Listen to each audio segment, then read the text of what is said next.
Alright guys, welcome back to the channel. Happy Sunday to every single one of you in the community. I hope your day is going well.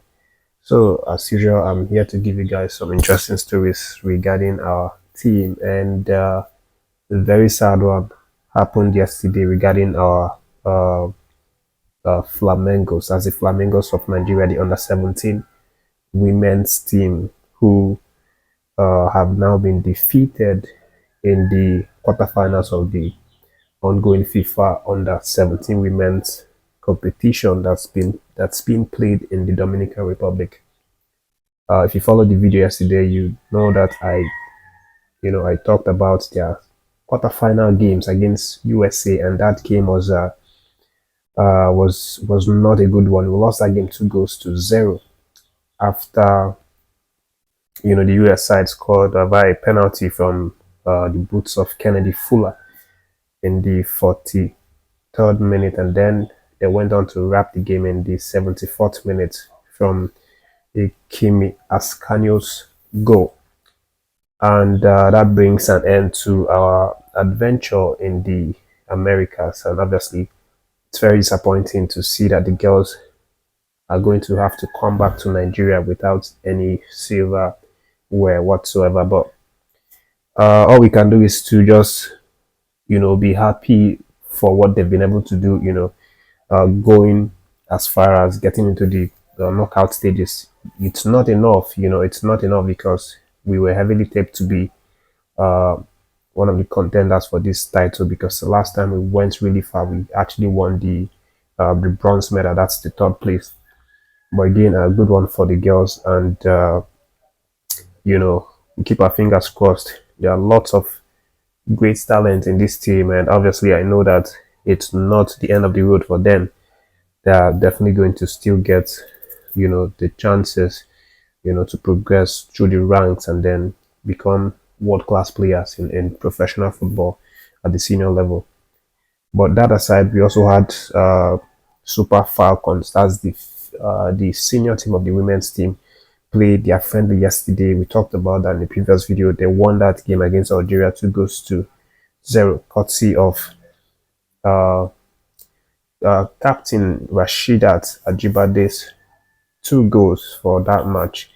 She got the first one in the 24th minute, and then in the 45th plus 3rd minute, she got the second goal for that game at the Mobolaji Johnson Arena, Lagos Stadium. And it just shows us that the Super Falcons are still well in form, in terms of how they play, how they understand themselves on the pitch. They showed that on the pitch yesterday. If you saw the game, you'd agree with me that although they've not played a game for a little while right now, but it showed that they still have this understanding between themselves. They still have a return leg on Tuesday, so we are definitely going to see how that pans out. But moving further, guys, today is the day that the Flying Eagles play their game against Niger Republic. That's the Waffle B games that was originally supposed to be played yesterday, but it was shifted for some reason. But today is the day that they will slug that one out, and of course, qualification to the 2025 African Cup of Nations under 20 category is at stake right now. They have to win this game to qualify, and time for that game is 8 p.m. tonight, and it's going to be played at the Municipal Stadium in Togo. Of course, get behind the boys and cheer them to victory. Wilfred indeed has been someone who's been outspoken about his support for these guys, and we hope they get the result that they need in this game. And then moving away, guys, we have club football actually going on yesterday. We saw a good number of our players performing at top levels, somewhere on the winning side, somewhere on the losing side, as it's always been. And speaking of the winning side, we had Ademola Lookman, powering on for his Atlanta side yet again, contributing 2 goals and 2 assists. And now I don't know how to stress this, but This guy has been fantastic for Atlanta Football Club over the last 2+ seasons that he's been with the club. More recently, we've seen Ademola Lookman, going on a streak of good performances, from getting the goals week in, week out, getting the assists week in, week out, and all sort of things.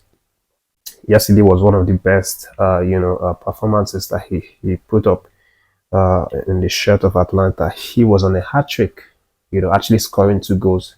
He hit the post in the second half, which would have made it a hat trick, and then he also got two assists. Was almost getting a hat trick of assist, but that was not about to be. But in the end, the scoreline was 6-1. Ademola Lookman walking away with the Man of the Match award, as I mentioned. And again, we've seen clearly that this man is the rightful heir to Victor Osimhen's African Player of the Year award that's going to be given later, this year. I think December, but specific date in December. I'm going to let you guys know about it. But again, we've seen clearly that this man is the most deserving of this award. But moving away from that, guys, we also saw the likes of Wilfred Ndidi, not Wilfred Ndidi, Alex Iwobi getting on the score sheet for his Fulham side.